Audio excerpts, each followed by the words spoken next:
Nepal, a land of breathtaking contrasts. Home to Mount Everest, the highest point on Earth, and the birthplace of Lord Buddha, this Himalayan nation hides more than just stunning views and ancient spirituality. Deep in its remote valleys, some communities still practice polyandry, a rare tradition where one woman marries multiple brothers. Yet behind the beauty lies a harsher truth in many areas. Women face deep-rooted inequality and outdated customs that would shock the modern world. In this video, we uncover 20 fascinating and sometimes troubling facts about Nepal, from sacred peaks to controversial traditions. Get ready for a journey into one of Asia's most mysterious and misunderstood countries. Nepal has never been invaded, unlike its immense neighbor India, which endured nearly 2 centuries beneath the heavy shadow of British colonial rule. Nepal has never been invaded or colonized by any foreign power. This quiet Himalayan nation does not celebrate a day of independence for the profound reason that it never lost its freedom to begin with. A deliberate mastery of diplomacy, the towering fortress of its mountain geography, and the fierce resilience of its people safeguarded its sovereignty through centuries of regional turmoil. Regarded as the oldest nation in South Asia, Nepal maintained an unbroken lineage of rulers and a cultural identity that stood deeply rooted, standing firm as grand empires crumbled around it. Even when the relentless tide of British expansion reached its peak, Nepal negotiated with steadfast resolve to retain its autonomy. Although it did yield certain territories following the Anglo-Nepalese War, generations later, in the year 2008, the country navigated a historic transition, shifting its ancient monarchy into a federal democratic republic for a small, landlocked nation nestled quietly between the massive global powers of India and China. The unbroken continuity of Nepal's independence remains nothing short of extraordinary. Polyandry in Nepal. Most of us are well acquainted with the concept of a man taking multiple wives. But hidden high in the rugged northern reaches of Nepal lies a profoundly different reality. A place where a single woman takes multiple husbands. The root of this ancient practice is carved from the unforgiving earth itself. Arable land in this region is painfully scarce. To divide a family's modest estate among several brothers would splinter their very survival, leaving each man with a patch of dirt far too small to sustain a life. Furthermore, the brutal, biting winters of the Himalayas make taming this landscape a grueling endeavor, demanding the unbroken, collective physical strength of multiple men working in unison. And so, born from the harsh dictates of survival, the tradition of polyandry emerged. A woman marries not just one man, but multiple husbands, who are almost always brothers born to the same parents. The elders of these high valleys will tell you that this system also acts as a pragmatic, natural restraint on their population. It carefully controls the number of children brought into the world, aligning their numbers with the incredibly limited resources the mountainous environment can provide. The stark reality of their world dictates that a man with several wives will inevitably father a sprawling lineage, whereas a single woman with multiple husbands can only bear a limited number of children in her lifetime. Yet, holding such a complex union together requires strict discipline. To maintain stability within the walls of the home, an unyielding family rule dictates that the sole daughter-in-law must govern her affections with absolute fairness among all 3 brothers. Even if her heart secretly leans toward one over the others, it is a heavy, silent burden. Perhaps nowhere else on earth does a wife face the delicate, exhausting task of navigating the pride and intimate needs of multiple husbands under a single roof. She must carefully orchestrate her time and intimacy, ensuring the scales remain perfectly balanced and that no man ever feels cast aside or forgotten. It is a way of life that challenges everything we assume about family and tradition. Does a system forged by such extreme survival seem entirely foreign to you? Or can you recognize the stark, necessary logic behind their sacrifice? Let us know your thoughts down below.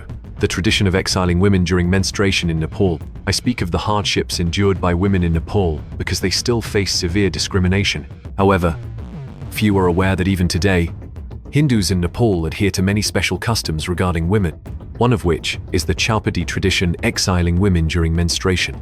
In Nepal, Chaupadi is a traditional Hindu practice that has persisted for centuries.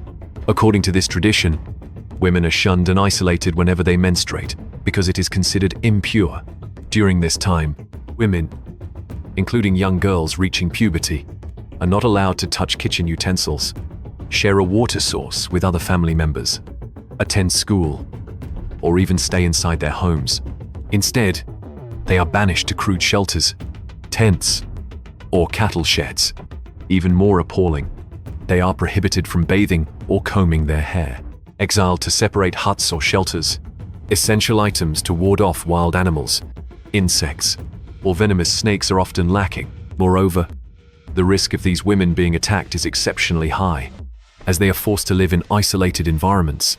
The unsanitary conditions expose them to the risk of infections and respiratory illnesses.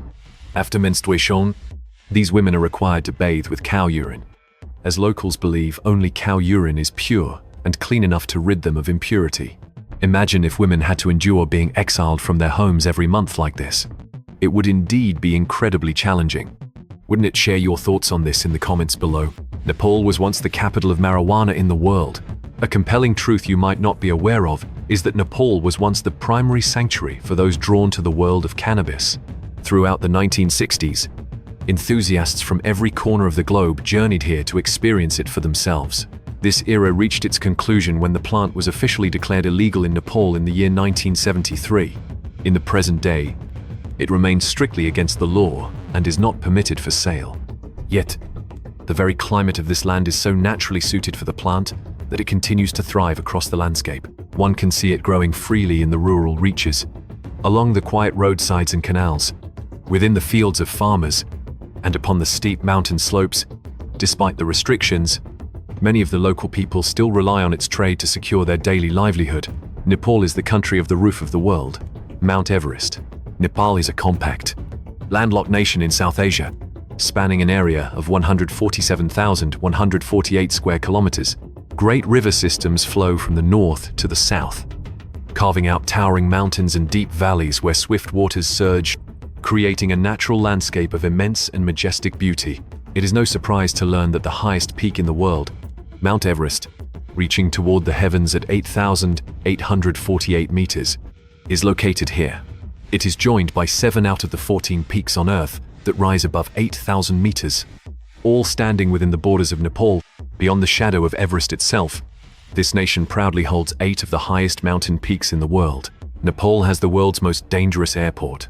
Experts look upon the brutal weather, the obscured visibility, and the jagged mountainous terrain as the primary reasons why Nepal is often called the most treacherous place on Earth to take to the skies. This unforgiving landscape, crowded with countless high peaks, presents a grueling challenge for any pilot attempting to navigate from the cockpit. The danger intensifies when the weather turns, making the reliance on small aircraft to reach remote, rural mountain villages a delicate and high-stakes necessity. Official reports from the Civil Aviation Authority of Nepal reveal that planes with fewer than 19 seats are far more vulnerable to disaster under these punishing conditions. Most notorious of all is Lukla Airport, tucked away in the northeast, a place widely recognized as the most dangerous airport in the world. Serving as the gateway to Mount Everest, its runway clings to a mountain cliffside, ending abruptly with a terrifying drop into a yawning, deep gorge below. Nepal has been the silent witness to several devastating air tragedies. The most recent occurred on Sunday, January 15th, 2023, claiming the lives of at least 68 people. It stands as the darkest aviation disaster this Himalayan nation has seen in 30 years. This tragic event also ranks as the 3rd worst aviation accident in the history of the country. Have any of you ever made the journey by air into Nepal? I invite you to share your experiences and reflections in the comments.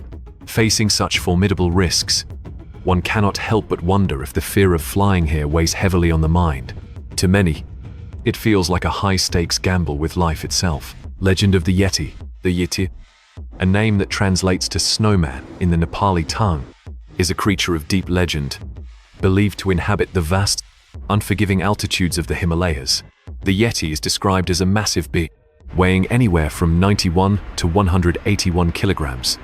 Its powerful frame covered entirely in thick, reddish-brown or dark gray fur. It is a mysterious, bipedal wanderer believed to reside in the silent, perpetual snow regions of Asia. Moving upright on 2 feet, much like a human, it is known to leave behind solitary footprints pressed deeply into the pure white snow. Despite numerous expeditions launched into the most remote and rugged areas of Nepal in search of concrete evidence, mankind has never found them. Many of these relentless searches have even expanded outward into the vast territories of Russia and China. Yet, the mountain yields no answers. and the true existence of the Yeti remains a profound and enduring enigma. The living goddess Kumari. The word Kumari, drawn from the Nepali tongue, translates simply to virgin goddess. Yet, she represents something far more profound.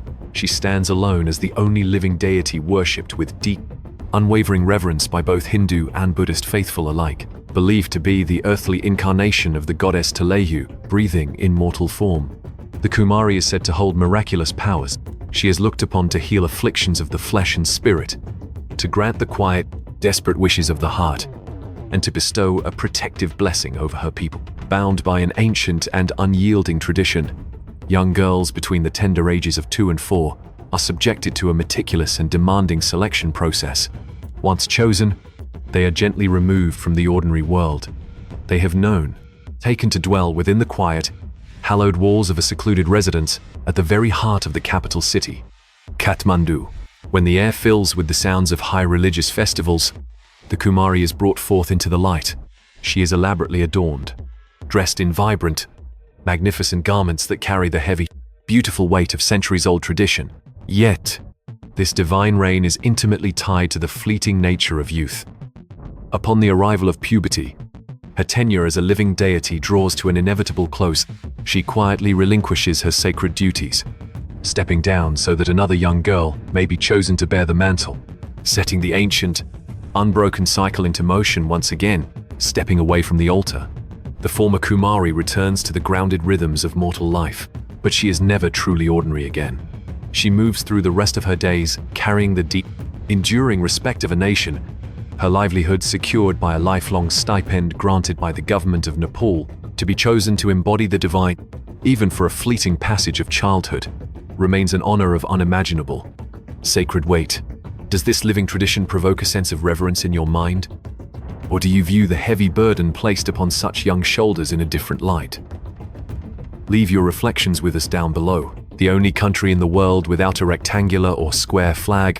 What shape is your country's flag? Do you remember? Comment below to let me know. In countries around the world, flags are rectangular or square. Only Nepal's flag is unique in that it is not a rectangle like other countries, but rather consists of 2 overlapping triangles. This flag symbolizes Hinduism and Buddhism. The red color represents the rhododendron, Nepal's national flower, and it also signifies victory and harmony. The moon represents the tranquility and cool weather of the Himalayan mountains, while the sun symbolizes the warmth of the low-lying regions of Nepal. Adventure sports tourism. Are there any among you who find yourselves drawn to the razor's edge of extreme sports? I invite you to share your thoughts down below. For I must confess, the sheer intensity of these pursuits instills a quiet sense of dread within my own chest. Yet, if the fierce call of such adrenaline runs deep within your blood, then a journey to the heart of Nepal is an absolute necessity. Standing as the guardian to the very roof of the world, Mount Everest, towering at a staggering elevation of 8,848 meters above the level of the sea, Nepal represents the ultimate proving ground that every true adventurer harbors a quiet dream of conquering. Moreover, resting deep beneath the towering, snow-capped shadows of the Himalayas lies a vast, unforgiving network of hundreds of grueling trails. These rugged paths constantly draw those who seek the profound thrill of testing their physical limits against the untamed wild. It is no exaggeration to say that this ancient land is the absolute pinnacle for any soul hungering for the rawness of true, adventurous travel. The vast majority of those who set foot upon this earth find it impossible to resist the primal urge to challenge the elements. They find themselves drawn to intense, extreme pursuits scaling the silent, treacherous peaks, trekking deep into the dense and untamed jungles, battling the roaring, icy river currents within a kayak, taking the terrifying, breathless plunge of a bungee jump, paragliding high above the sweeping, vast valleys, or drifting silently through the open sky in a hot air balloon. If you were to stand upon the rugged earth of Nepal, would you possess the steady nerve to test yourself against these formidable challenges? If only for a single moment, I welcome you to share your honest reflections. Over 80% of the population follow Hinduism. There is a striking irony to be found in the spiritual heart of the Himalayas. Nepal is the home of Lumbini, the hallowed grounds where Lord Buddha first entered this world. Yet, this nation is fundamentally rooted in the ancient traditions of Hinduism. Despite being the very cradle of Buddhist thought, A staggering 81.3% of the people here are devoted to the Hindu faith. This makes Nepal the nation with the highest concentration of Hindus on the entire planet. Buddhism, while woven deeply into the very fabric of the country's history and identity, is practiced by only about 9% of the population. Beyond these two pillars, the spiritual landscape is further shaped by others. 4.4% of the people follow Islam, while more than 4% find their path through Christianity, or the ancient, indigenous Kirati faith known as Mundam. Yet, in Nepal, faith is not a border, it is a bridge. This unique gathering of beliefs has created a landscape where the lines between the sacred often blur. You will find temples shared by different devotees, festivals where the songs of various traditions overlap, and a daily life where harmony is not just a goal, but a living reality. It makes this land a rare and spiritually rich mosaic, where different souls walk the same path in peace. Nepal boasts rich wildlife, contrary to the common perception of Nepal as a land of icy, snow-covered Himalayas. It is in reality home to some of the rarest and most precious wildlife species. Nepal is even dubbed the Amazon of Asia, with many biologists believing that its incredibly rich biodiversity is still not fully explored.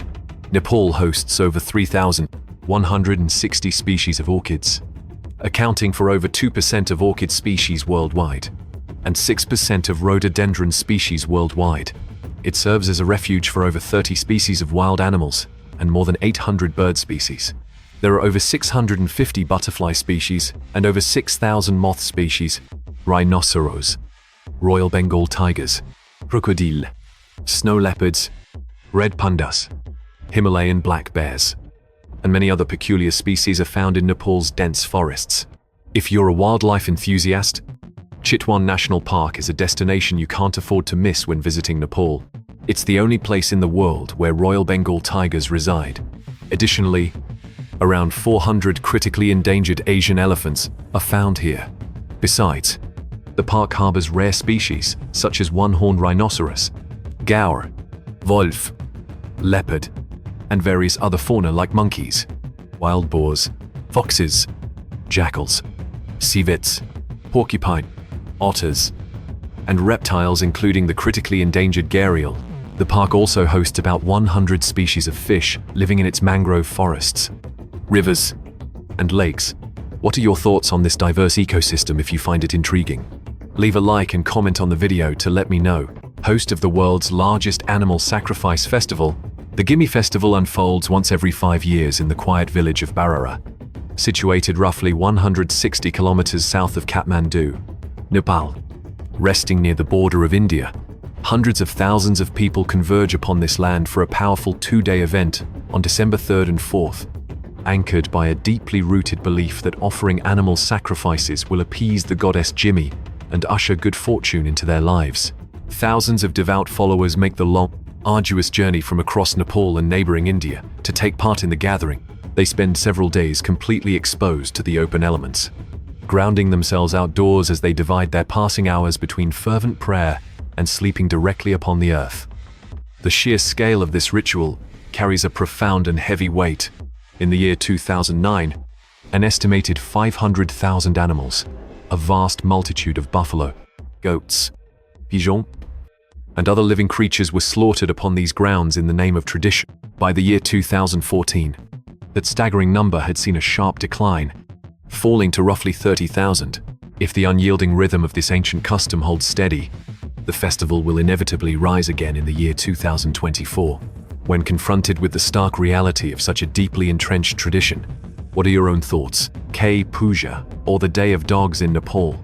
Dogs receive a profound level of devotion during the celebration of Kai Puja, a day dedicated entirely to them, falling on the second day of the 5-day Tihar festival.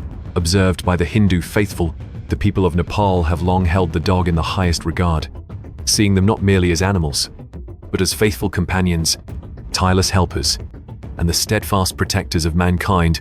Deeply rooted in their spiritual belief is the conviction that dogs serve as the sacred messengers of the god Yamaraj, the deity who guides the souls of those who have departed this world. Dedicating a specific day to these creatures is seen as a vital path to honoring and pleasing the divine. On this singular day, every dog, whether a beloved family pet or a weary stray wandering the streets, is treated with the utmost reverence.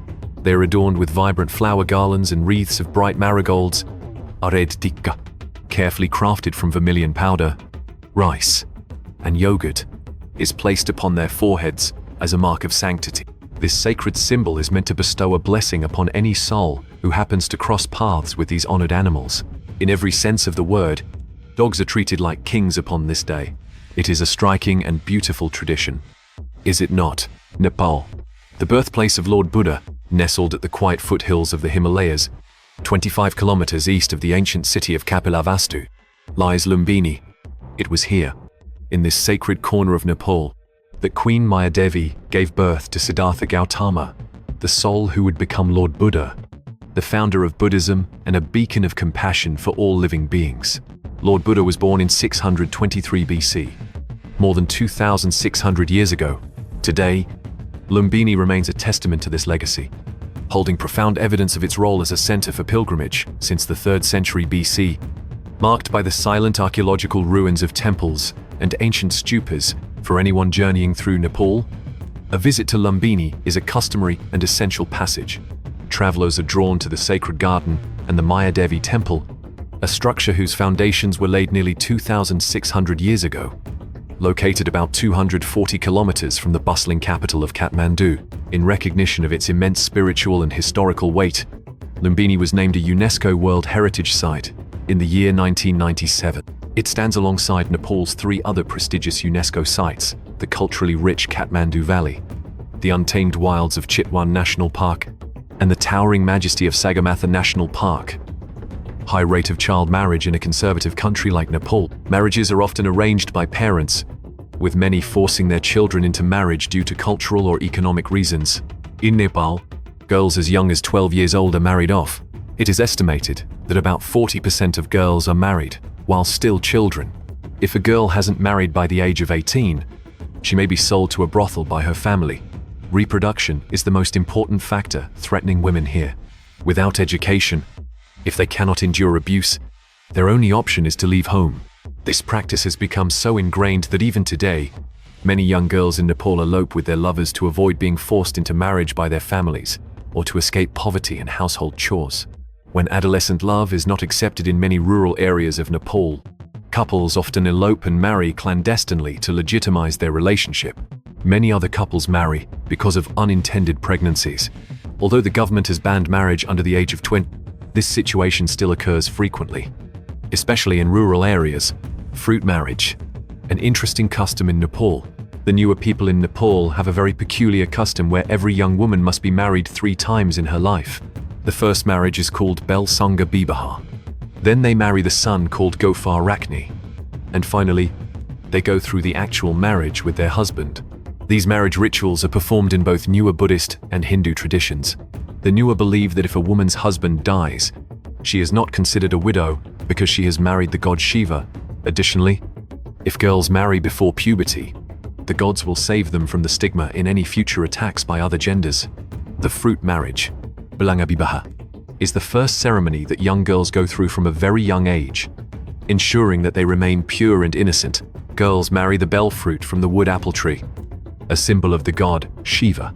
The marriage ceremony with the bell fruit is performed when the girl is about to reach puberty, usually at 9 years old. Belanga Bibaha is a 2-day ceremony, starting with the ritual of painting the soles of the feet, red to purify the body, and ending with the Kenardan ceremony, meaning the fathers agree to give their daughters purity to the god Shiva. This custom helps women live independently from their husbands. They can divorce or become widows without losing their reputation because they are still in a married state. At least with the sun and the bell fruit. This is also a way to prevent child marriage because girls have less desire to marry early after marrying the bell fruit and the sun. Ethnic diversity.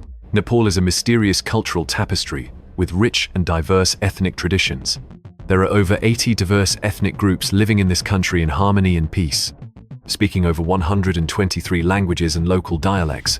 Different ethnic groups in Nepal have different cultures, traditions, and festivals that are respected and harmonized with each other. Art, culture, and religion are integral parts of the Nepali people's distinctiveness. They are characteristic features that can hardly be blended, with different expressions from religion, festivals, food, drinks, languages, music, Folklore. Philosophy. Tibetan Burmans from the north and Indo-Aryans from the south are two groups that influence each other's customs the most. The Sherpa people mainly live in the Himalayan region. Go to Tibet to trade rice and exchange cultures. They are heavily influenced by Tibetan culture. The Bahan and Chetri people live throughout the country, mainly engaged in agriculture and animal husbandry. The Newars, on the other hand, are more business-oriented, mainly concentrated in the Kathmandu Valley and towns across Nepal. Would you like to visit Nepal to learn more about the diversity of this country? Let me know in the comments. A country with numerous UNESCO World Heritage Sites. This country has a high concentration of UNESCO World Heritage Sites, with Kathmandu Valley alone boasting 7 World Heritage Sites within a radius of 15 kilometers. The UNESCO-recognized heritage sites in Kathmandu include Buddhanath Stupa, Pashupatinath Temple, Swayambhunath Stupa Monkey Temple, Shanghu Narayan Temple, and the 3 Kathmandu Durbar squares in Basantapur, Kathmandu, and Patan. Not only is there an abundance of heritage sites to visit, but visitors to this country also find solace for their souls. When Nepal is mentioned, one might think of the snow-capped Himalayas and the towering Everest challenging mountaineers. But Nepal is also known for its tranquility and peace. For many travelers, Nepal is a sacred destination, a land of tranquility amidst the hustle and bustle of the world to temporarily forget life's pressures and love slowly. Many people choose Nepal looking at these breathtaking scenes of Nepal. Surely everyone would want to visit this place at least once? Right. Nepal's peculiar time zone. The world has 24 time zones, each differing by an hour. However, some time zones are affected by changes in politics, geography, or society, or due to new conventions. Nevertheless, countries usually differ by 1 or half an hour. In contrast, Nepal does not adhere to any international rules. Its time is based on GMT plus 5:45, deviating 45 minutes from Greenwich Mean Time. In fact, this Himalayan nation has its own time zone called Nepal Standard Time (NST).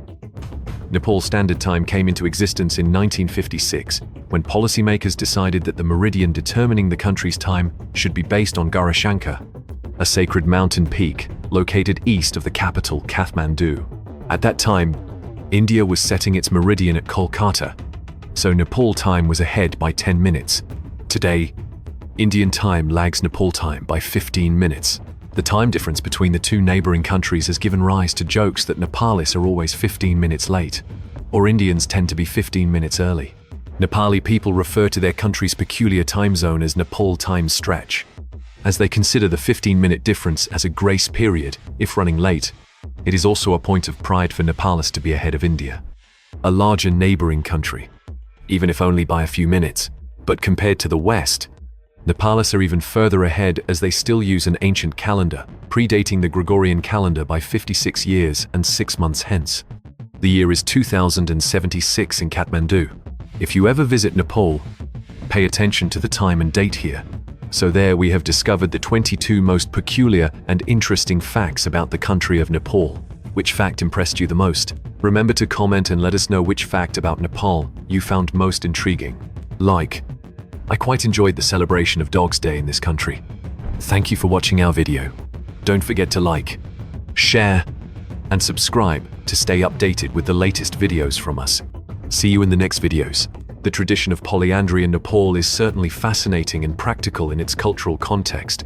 I admire how it reflects a unique adaptation to the harsh environment and scarce resources, helping families maintain land without division and manage survival challenges collectively. However, from a modern perspective, the system seems complicated and potentially unfair to the woman involved, who must balance relationships with multiple husbands equally. Personally, I find the idea difficult to imagine in my own life, where monogamy is the norm and emotional intimacy is expected to be exclusive. Still, I respect that such customs can serve important social and economic roles in different cultures. Learning about this tradition reminds me how diverse human societies are and how solutions evolve in response to environment and history.